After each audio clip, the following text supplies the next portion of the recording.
to talk about adverbs of frequency. So adverbs of frequency are a way to describe how often something happens. And so since we've been learning about the water cycle, I have some animal friends that we'll use as examples to talk about how often an event or something happens.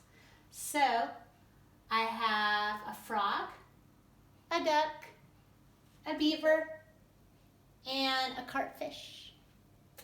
So at 100% always, so always, it's always happening, it's 100%, it will always happen. I am always breathing.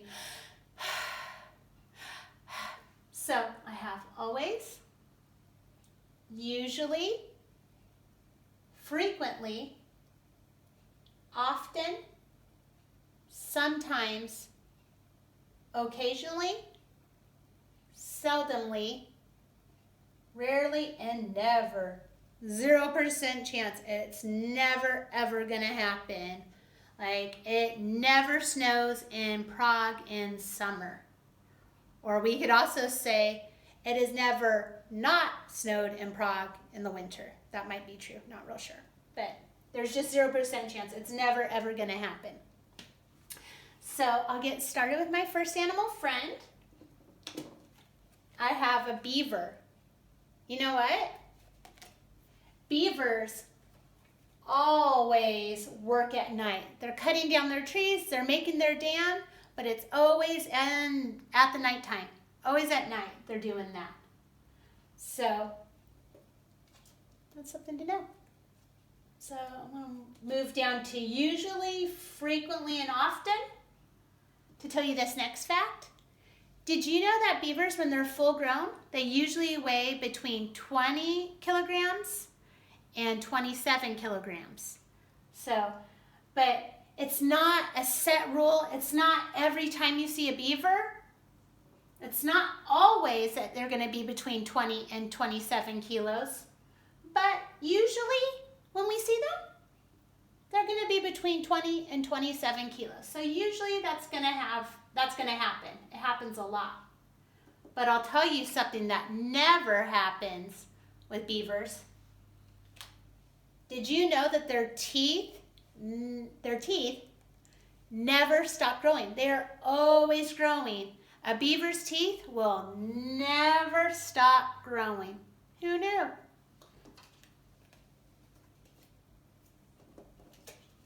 Next, I have my frog. And my frog friend here, I'm going to start him off with a fact that's a never fact for him. Never ever does a frog close its eyes. It might blink, but it's never going to close its eyes. Even when it's sleeping, its little eyes are open. So never closes its eyes. But if I go out to the wild and I'm looking for a frog, you know what? Usually, frequently, and often, I'm going to find that frog in a tree. They live up in trees because it keeps them safe. They're up higher and maybe they camouflage, they blend into the tree.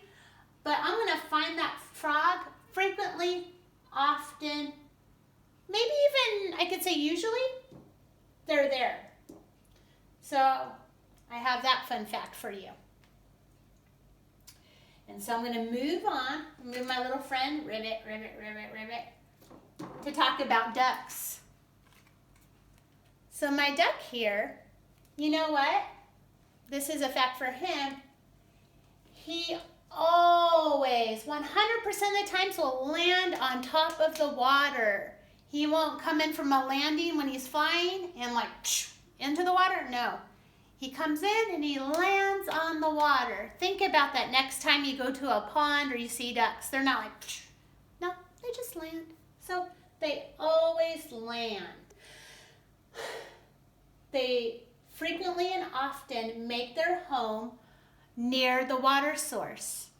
So I can't say 100% of the time is their nest by the water source, but frequently, usually and often, if if I go looking for a duck nest, I'm gonna find it near the water source, near the shore or the bank of the water source. Let's find that. I would never say, I can't say, oh my gosh, never ever would you find the duck nest in the water. I would say that. It's never gonna happen that they make their nest on the water. It'll just sink. It's never gonna happen. So now I'm going to talk about the carp fish. So carp fish, I'm going to put him here when I tell you this fact. So carp fish, they hardly ever, seldomly, rarely live in clear, clean water.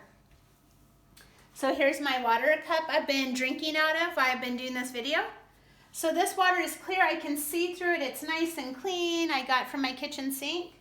Well, carp fish, rarely or seldomly will I find them in nice clean water. No, they're often and frequently, let me move them up here. Often and frequently, you're gonna find them in water that we call brackish. It's water, like pond water, that looks like coffee maybe. Like I can't see through it. I can't look into that water and say, oh, look, a carp fish. Like it's gonna be murky. And so that's where often and frequently you'll find a carp fish in that kind of water. So this is my big question, and I can't wait to talk to you guys about this when I see you next.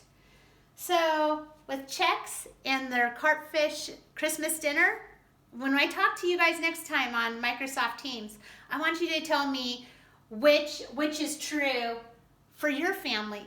So can I say Chex always have carp fish for Christmas dinner? Can I say that? Maybe. Maybe you might say, hey, Janae, we always have, every year for Christmas dinner, we have carp. Maybe.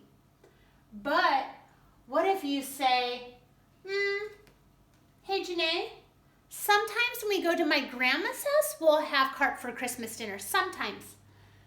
But not every year are we having carp fish for dinner. So sometimes I go to my grandma's house.